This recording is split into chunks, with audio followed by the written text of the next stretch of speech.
CM Punk has chosen a fight camp. People were wondering who he was going to train with.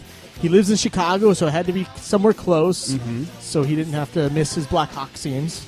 Or his super hot wife. Yes, but she travels. She can go wherever he is. He chooses Rufus Sport, which is based out of Milwaukee, Wisconsin. You're like, oh, why do you choose a place that's close to him? Not only is it close to him, it's also the home of the UFC lightweight champion, Anthony Pettis, probably the best striker in MMA. So if you want to build up your striking, no better place than to train with Anthony Pettis, who's within your weight range. And at this point, he's built up literally everything. Everything. You know what also that means? He's also wrestling probably the number one welterweight wrestler in the world, Ben Askren, former NCAA division champion in wrestling. He's there also at Rufus Sport. Not also to mention Alan Belcher, who's a light heavyweight, who's probably more in the weight range that CM Punk's going to fight in, so he'll at least have good sparring partner, big guy to wrestle with and strike with. Eric Koch, UFC, he's lightweight now. He used to fight at featherweight. Dustin Ortiz, who fights at flyweight. Sergio Pettis, who's Anthony's brother, is also a nice striker. So not only is it close to him, it's also a camp that will be happy to make him better, because Anthony Pettis already said he's got respect for him to even come out there and get his ass kicked, because that's what CM Punk said, is I'm willing to get my ass kicked if I have to. And do you think while they're helping him with his various needs in the MMA world, he's helping them cut promos? Oh, yeah. Anthony Pettis might need a little. As the best lightweight in the world, you got to be the best talker in the world, too. Right. He's already pretty good, but he's kind of monotone a little bit about it. But he's good at talking shit, because he is the best. Yeah. He knows he is. So. I mean, Chael Sonnen obviously knew what was up, but he was best friends with CM Punk. Yeah, he's like, I'm just going to rip off CM Punk. That's right. Because I'm the best in the world. He's like, I'm just going to look at wrestling promos and make them my own. That's the way to do it. That is the way to do it. And finally, speaking of wrestling and MMA fusing together, Alberto Del Rio, a.k.a. Dos Caros Jr., when he was an MMA fighter. Yeah, most of you don't know that. He was in MMA before he was ever in the WWE. He was Dos Caros Jr., and he wore a mask. So he fought in Japan, where they allow that stuff, and steroids. Anyways, he is in high demand, probably because of CM Punk. People want to get on the bandwagon. Let's get wrestlers over who are willing to fight. The only thing is he's 37 years old at this point. He was 95 as a fighter when he fought before, but that's 9-5 in like a circus organization. So how good can he really be? A circus organization. And, he's been doing fake arm bars for years, so who knows how good he'll be when someone actually can break out of an arm bar. Is it just me, or is it weird hearing the song without horns at the beginning? It is. He used to come in and honk the horns. Del Rio. They killed him as soon as they took away his fancy cars. I know. He was good. That was the end of his character right there. He was good. Yeah. And, Rodriguez drinking and driving didn't help. That's not Alberto's fault. No, not at all. Don't punish the man. Anyways, his last MMA fight was February 27, 2010, which is right around where he signed a deal with the WWE. Maybe, I think 6 months later, he made his WWE first appearance on Raw. And as the unmasked wrestler. I think he was masked in OVW when he was there, right before they did the NXT thing. I know Rodriguez was. He was in NXT as a mask. Yeah, and I think Del Rio was as well. Sweet. Anyways, I will mention one last thing. Oh, good. I said this on Facebook. I said I wanted Daniel Cormier to win a close decision, so McMahon can put Brock Lesnar and CM Punk on the same fight card with the rematch between John Jones and Daniel Cormier. Vince McMahon? Yeah, or Dana White can put it all together, and then Vince McMahon can claim Monday Night War on them. Ooh. Realize that they don't put fights on Monday night. Yet the creative direction of WWE would go in the right direction and become great again. Could you imagine Vince yelling at Dana White? Kiss my ass, Dana. Kiss my ass. That'd be great. I will own UFC. Doing good. Sorry, that was the 90s. But my dream was shattered this past weekend. And My Goldust? Yeah, Shattered Dreams production. Yeah. And that is the fighting news. Here's the worst news. I want to drive the Zamboni. Hey, I want to drive. Two quick hockey stories. The first, of course, being that Jaromir Jagr That's his name, right? He's a jogger. Yeah. Yeah. Jaeger bomber. Yeah, he got his 15th career hat trick over the Flyers. Good job. The oldest player to ever get a hat trick. Though. Sure, whatever. He just passed Gordie Howe, who's about to die. That's But, rude. you know, That's rude. Jaromir Jagr still doing it. Or sorry, Jaromir Jaeger still doing it. But Yeah.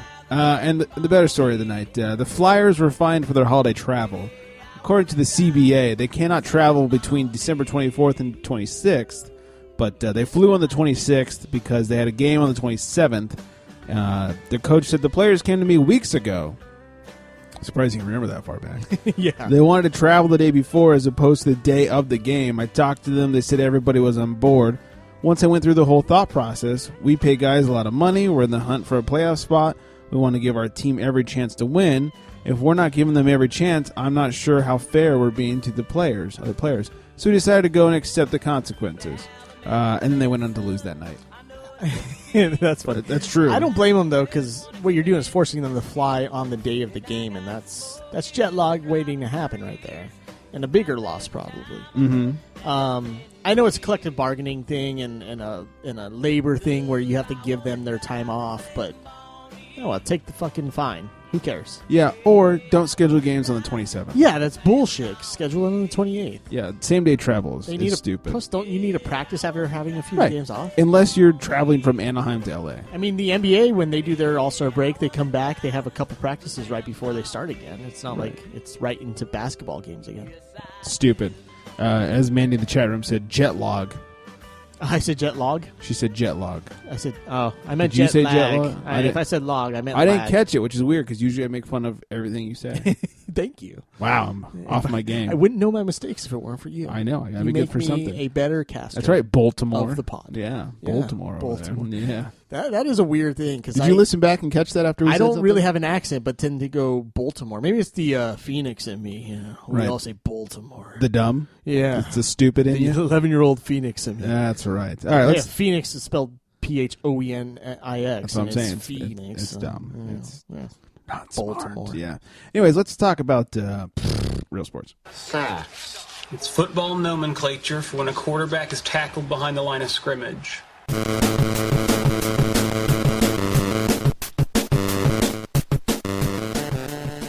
Oh, football news. By the way, Mandy does not want to blame Phoenix for that. Never. I do. She's coming to Southern California anyways. She's coming to Southern California? Yeah, she's moving here. Oh. I guess her job has a position in the Orange County, I believe. Oh, okay. So she's going to be near the Ned folks. The Ned folks. Oh, that'll be too bad.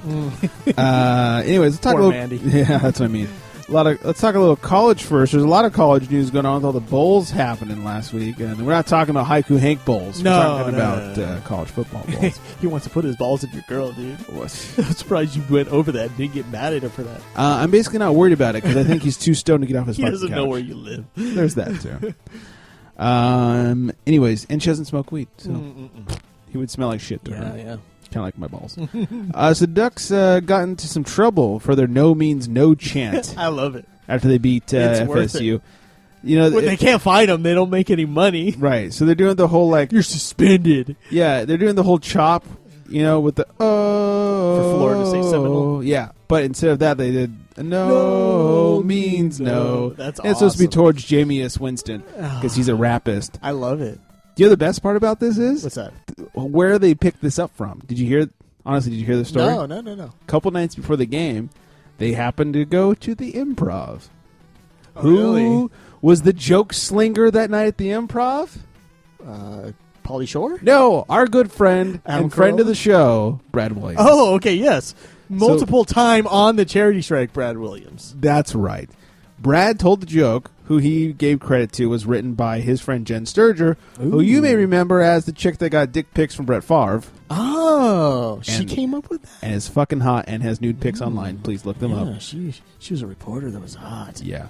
Big old titties. She wrote a joke She about... was waiting for a dick pic, really. Yeah, she needs... She was asking for I'll it. send her a dick pic. Yeah, when you wear clothes like that, you're asking for a dick pic. That's right. It's her fault. Yeah.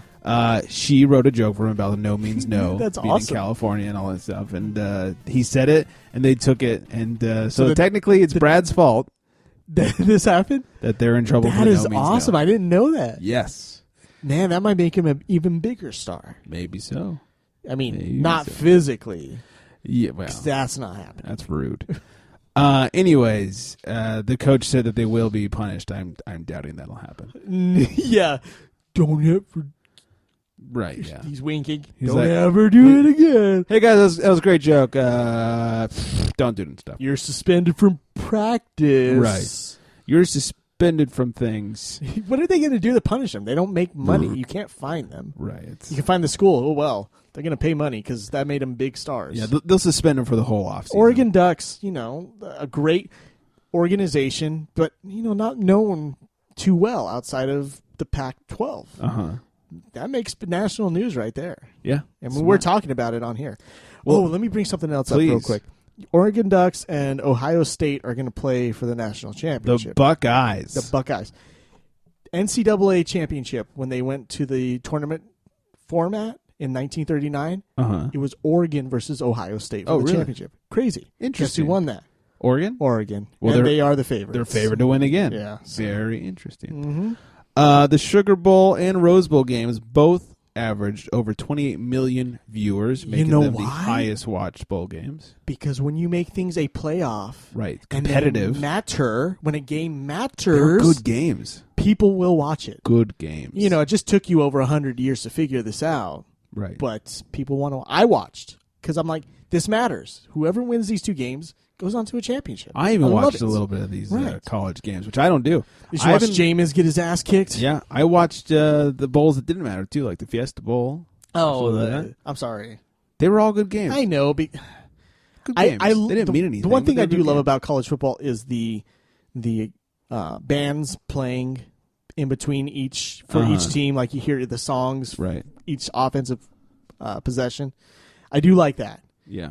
But honestly, watching all the mistakes that college players make because they're not very good, most of them. I even watched. I hate it. I even watched some of the U.S. All-American Army Bowl because I was bored. The U.S. It's the high schoolers that are coming into All-American. college. Right. It was funny though. At one point, they're throughout the show, they're interviewing the teenagers, like, "Oh, what college are you choosing?" And someone picked Oklahoma, and they started playing JR's entrance music. Really? It's their fight song. I was cracking up. Anyways, so at the Rose Bowl, a man at the ripe old age of 19 was arrested for DUI. He was found on the 210 freeway in a stolen Rose Bowl golf cart. What? So he stole a golf cart from the Rose Bowl. I made it to the 210. Was drunk, made it to the 210, which, in fairness, not that far from not the that Rose far, Bowl. but when you're Couple stealing miles, a golf though. cart and you're drunk, that's pretty good. Yeah, we're not talking about speedy car here. No, We're talking about golf Because cart. the 210 leads right to the Rose Bowl. Pretty much. But that's pretty impressive. That's fucking awesome. You made it onto the freeway. When asked why he was on the freeway, I got to get home. nope. His Okay. car was on the other side of the freeway, and he was looking for it. Really? Cannot make this shit up, people. That's some good beer. This is good. That's yeah. some good beer. I want when he was drinking. I know, me too. And snorting. Yeah, please. Yeah, so good. In other college news, Jim Harbaugh, our favorite and certainly do not we the have to problem talk of the about 49ers, is now in Michigan. The good news, Greg Roman will be joining him. Yeah. It's so funny. He is a great coach, but his The best in the allegiance league. to Greg Roman is what they say is what was his downfall. And to Colin Kaepernick. Balky and York both wanted Roman out after last season, Really? and Jim not hear Harbaugh this. stuck by him, is what I heard. That's the rumor. I read something today that Alton Smith's DUI last season caused a big rift between York and Harbaugh because York wanted to pull him after it happened and suspend him for a game or two, and Harbaugh said no. And so York couldn't look like an idiot on TV and say, well, Harbaugh made me do it. So he's like, well, I stand behind Harbaugh's decision, when in reality he was really pissed off. Oh, well. Interesting. And You know, look it was before the Ray Rice thing, so we were okay. That's right. Right. Whip them bitches. Oh, Mandy said something I said wasn't nice. I'm guessing it's talking about Brad. That was being- back when you were talking being about a Brad. yeah. Yes. Can't phys- Hey. I'm not lying. Hey, Brad knows he's a dwarf. Yeah, it's not like he's going to grow anytime Right. soon. He doesn't have a funhouse mirror in his bathroom. And he's laughed at my I've- midget jokes before. Right. And I've been in his So- bathroom. I know there's no funhouse Yeah, mirror. I've been around him and made a midget joke, and he laughed at it. Right. So I I've got to pass it. I think it's okay. As long as they're good enough. Right. I think that was an okay one. Nah, It was. I just